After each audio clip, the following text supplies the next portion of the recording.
සත්පුරුෂ සංසේවෝ කියන්නේ කල්යාණ මිත්‍ර ආශ්‍රය. සත්පුරුෂ කියන මේ වචනය කල්යාණ මිත්‍ර කියන වචනයෙන් හඳුන්වනවා. සන්තෝ පුරුෂෝ සත්පුරුෂෝ. සාන්ත පුරුෂයා කෙලෙසුන් නිවාගත් උතුමා සත්පුරුෂ නමින් හැඳින්වෙනවා. ඒ සත්පුරුෂ කියන මේ වචනේද සූත්‍ර දේශනාවල විවිධාකාරයෙන් තෝරලා තියෙනවා. යම් කෙනෙක් ඊතා පිරිසිදු පංචශීලය රකින්නවා නම් ඒ සත්පුරුෂයෙක්. අනුන්වත් පංචශීලයේ පිළිතුවලා අනුනොත් පංචශීලයේ අනුගමනය කරවන්න සලස්වනවා නම් සත්පුරුෂේන සත්පුරුෂතරෝ කියනවා. ඒ කියන්නේ සත්පුරුෂයන්ගෙන උසස් පුජ්‍යලයක් වෙනවා. නමුත් මෙතෙන්දී මේ සන්තෝ පුරිසෝ සත්පුරුෂෝ කිවීම නෙමෙයි. ඊට වඩා උසස් අර්ථයක්. පළමුවෙන්ම අර්ථ කතාවල හඳුන්වනවා මාර්ගඵල නිර්වාණය ආબોධය සඳහා උපකාර වන කල්යාණ මිත්‍රයන් අතුරින් සම්මා සම්බුදුරජාණන් වහන්සේම අග්‍රයි. බුදුරජාණන් වහන්සේ තරම් සත්පුරුෂයෙක් කල්යාණ මිත්‍ර උතුමෙක් වෙන ඇත්තේ නැහැ. දිනක් අනද මාහිමියන් වහන්සේ විවේකීව ධර්මයේ සම්වර්ධනය කරද්දී හිතට පහළ වුණ සංකල්පනාවක්.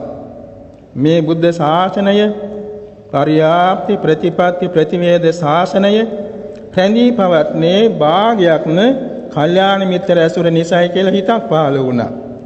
බුදුරජාණන් වහන්සේ ළඟට පැමිණිලා වැඳලා කියා හිටියා ස්වාමීනි මම මේ විවේකීව ධර්මයේ සම්වර්ධනය කරද්දී මේ හිතක් ආවා ඒක හරිද ස්වාමීනි? මොනවද ආනන්ද? ස්වාමීනි මේ බුද්ධ ශාසනයේ භාගයක් රැඳී තියෙන්නේ කල්යාණ මිත්‍රයවද කියලා මට හිතුණා. ආනන්දේ එසේ නොකියව එසේ නොකියව ආනන්දයේ මේ සීලම බුද්ධ ශාසනයේ පවත්නේ කල්යාණ මිත්‍ර සම්පත්තිය උඩයි කියලා. ආනන්දයේ තථාගතයන් වහන්සේ වෙත ඉපදීම ස්වභාව කොට ඇති සත්‍යය ඇවිල්ලා ඉපදීමක් නැති අමා මහ නිවන සාක්ෂාත් කරනවා. ජරාව ස්වභාව කොට ඇති සත්‍යය තථාගතයන් වහන්සේ වෙත පැමිණ අජරාමර නිවනටපත් වෙනවා. ඔය වගේම ශෝක පරිදේව දුක්ඛ දෝමනස උපායාස ආදී සියලු දුක්ඛයන්ගෙන් පෙළෙන සත්‍යය අනාදිමත් සසර පටන්ගෙන මේ දුක්ඛිත සත්‍යය තථාගතයන් වහන්සේ වෙත කල්යාණ මිත්‍ර සම්පත්තිය වෙත පැමිණලා ඒ සියලු දුකින් අත මිදී සාන්ත නිවන් සුව සාක්ෂාත් කරනවා. එනිසා මේ බුද්ධ ශාසනයේ භාගයක් නෙමෙයි සත්පුරුෂ මේ සම්පූර්ණයෙන්ම බුද්ධ ශාසනයේ පවත්නේ සත්පුරුෂයාවද කල්යාණ මිත්‍රයවද කියලා පළමුවෙන් අනදමා හිමියන් වහන්සේට වදාලා. එනිසා ලෝකයේ තියෙන ඉන්න සියලුම සත්පුරුෂයන් අතරින් බුදුරජාණන් වහන්සේ ශ්‍රේෂ්ඨයි. යම් කිසි විදිහකින් බුදුරජාණන් වහන්සේ සම්මුඛ වෙන්න නොලැබුණා නම් අග්‍ර ශ්‍රාවකයන් වහන්සේලා ඊළඟට ඇසුරු කළ යුතු සත්පුරුෂ ආශ්‍රයයි. එසේ නැතිනම් මහා ශ්‍රාවක 89ක් සිටියයි මහා ශ්‍රාවකයන් වහන්සේලා ඊළඟට ඇති සත්පුරුෂ සම්පත්තියයි කල්යාණ මිත්‍ර ආශ්‍රයයි. මහා ශ්‍රාවකයන් වහන්සේලා නැති අවස්ථාවක පටිසම්භිදාලාභී රහතන් වහන්සේ ලැබෙනවා කල්යාණ මිත්‍ර සම්පත්තිය හැටියට මුල් තැනට.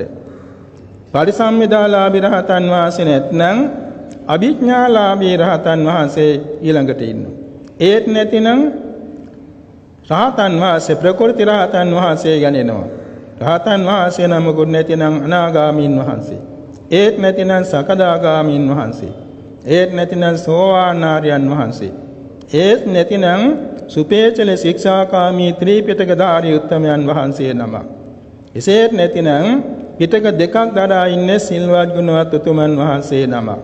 ඒත් නැතිනම් එක පිටකයක් දරාගෙන ඉන්නේ සිල්වත් ගුණවත් උතුමන් වහන්සේ නමක්. එසේත් නැතිනම් ඒ ත්‍රිපිටක ධර්මයේ දරාගෙන නැතත් යම් කෙනෙක් සුපේසල ශික්ෂාකාමීව සමතේපස්සනා භාවනාන යෝගීව ආත්මයේ දමනය කරගෙන ඉන්න කල්යාණ මිත්‍රෙක්.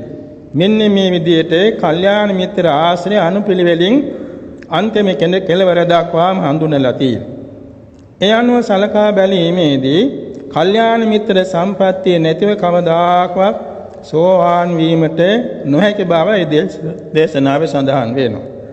තවත් දුරට කල්යාණ මිත්‍ර සම්පත්තිය හඳුන්වන අභිධර්ම පිටකයේ ධම්මසංගණී නිකේප කාණ්ඩෙ මෙහිම තත්ත කතමා කල්යාණ මිත්‍රතා යේතේ පුද්ගලා ශ්‍රද්ධා සම්පන්න, සීල සම්පන්න, සුත සම්පන්න, ත්‍යාග සම්පන්න, පඤ්ඤා සම්පන්න.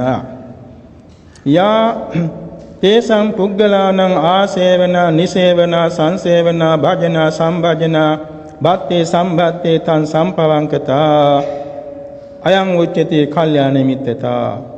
මේ කල්යාණ මිත්‍රත්වයේ හඳුන්වන සූත්‍ර පාඨයක් අභිධර්මයේ තියෙනවා. මේ සඳහන් වෙනවා කල්යාණ මිත්‍රයා නම් කවුද? යම් කෙනෙක් පිහිටි ශ්‍රද්ධාව තියෙනවා. රත්නත්‍රයේ පිළිබඳව, ධර්මයේ පිළිබඳව ගැඹුරට පිහිටි නොසැලෙන ශ්‍රද්ධාවක් යම් කෙනෙකුට නම් ඒ ශ්‍රද්ධාවන්තයා කල්යාණ මිත්‍රයෙක්. ප්‍රඥා සීලයේ අෂ්ටාංග සමන්වාගතව කරුණු 8කින්ම මනවින් පංචශීල, ආජීව අෂ්ටමග සීල, ඝාට දස සීල, උපෝසත අෂ්ටාංග සීල ආදී සීල ධර්මයන් එකක් එකක් ගානේ අංග 8කින් රකින්න තියෙනවා. ඒ විදිහේ 8 ආකාරයකින් නොබිද රක්නා වූ සීලවන්ත කෙනෙක් නැත්නම් ඒ කල්යාණ මිත්‍රයෙක්. එවැගේම ත්‍රිපිටක ධර්මයේ පිළිබඳව මුල් පීවරේ සිට අරහත්ත්වයට දක්වා යාතු ගමන් මඟ දන්නේ, ධර්මයේ පිළිබඳව නිවන දක්වා ගමන් මඟ දන්න ශ්‍රොත සම්පන්න කල්යාණ මිත්‍රයෙක්. එවැගේම තමාගේ අනුභව කරන කාර්ය දන් දෙන්න තරමට සමර්ථ වන නිර්ලෝභී වූ ත්‍යාගවන්ත කල්යාණ මිත්‍රයෙක්. එවැගේම සමත භාවනා, විපස්සනා භාවනා, එවැගේම කර්මඵල විපාක හේතුඵල ධර්ම, නාම රූප ස්කන්ධ ආයතන ධාතු ඉන්ද්‍රිය චතුරාර්ය සත්‍ය පටිච්චසමුප්පාද ප ဋ ාණ ප්‍රත්‍ය මේවා ගැන මනවින් දන්න, විපස්සනා මාර්ගයේ මනවින් දන්න, මඟඵල නිවන් සුව සාක්ෂාත් කර ගැනීමේ පිළිවෙත දන්න ඥානවන්ත උත්තමී. මෙන්න මේ සද්ධා, සීල, ශ්‍රුත, ත්‍යාග ඥාන ඇති උතුමන් අසුරු කරන් ලැබෙනවා නම් යා තේසං ආසේවන, බොහොම ආදරයෙන් ආශ්‍රය කරනවා නම්, නිසේවන, නිතර ආශ්‍රය කරනවා නම්, සංසේවන, ගෞරවයෙන් සේවනය කරනවා නම්, භජන, භජනය කරනවා නම්, සම්භජන, ගෞරවයෙන් භජනය කරනවා නම්, භක්ති, ඒ කල්යාණ මිත්‍රයන්ට භක්තිමත් වාසය කරනවා නම්, සම්භක්ති, ගෞරව සංප්‍රයුක්තව භක්තිමත් වාසය කරනවා නම්, තං සම්පවංකතා, ඒ කල්යාණ මිත්‍රයන්ටම නැඹුරුව තමන්ගේ පිළිවෙත් පුරනවා නම් අයං උච්චති කල්යාණ මිත්‍රතා. මෙන්න කල්යාණ මිත්‍ර සම්පත්තිය. මේ කල්යාණ මිත්‍ර සම්පත්තිය අත්‍යවශ්‍ය වෙනවා සීලය රකින්න. කල්යාණ මිත්‍ර සම්පත්තිය අවශ්‍ය වෙනවා සමත භාවනාවෙන් උපචාර සමාධි, අර්පණා සමාධි වඩන්න. කල්යාණ මිත්‍ර සම්පත්තිය අවශ්‍ය වෙනවා අභිඥා බල ලබන්න. කල්යාණ මිත්‍ර සම්පත්තිය අවශ්‍ය වෙනවා විදර්ශනා වීතියට බැස ගන්න. කල්යාණ මිත්‍ර සම්පත්තිය අවශ්‍ය වෙනවා සත්‍ය විසුද්ධිය අනුගමනය කරන්න. කල්යාණ මිත්‍ර සම්පත්තිය අවශ්‍ය වෙනවා සංඛාරුපේක්ඛා ඥානී සිට ඉහළට මාර්ගඵල ප්‍රතිලාභයේ පිරිස. මේ විදිහට කල්යාණ මිත්‍ර සම්පත්තිය තිසරණේ සිට සීලාදි ගුණ පූර්ණයේ පටන් අරිහත්ත්වයට දක්වාම අත්‍යවශ්‍ය වන බව මේ සූත්‍ර දේශනාවේ සඳහන් වෙනවා.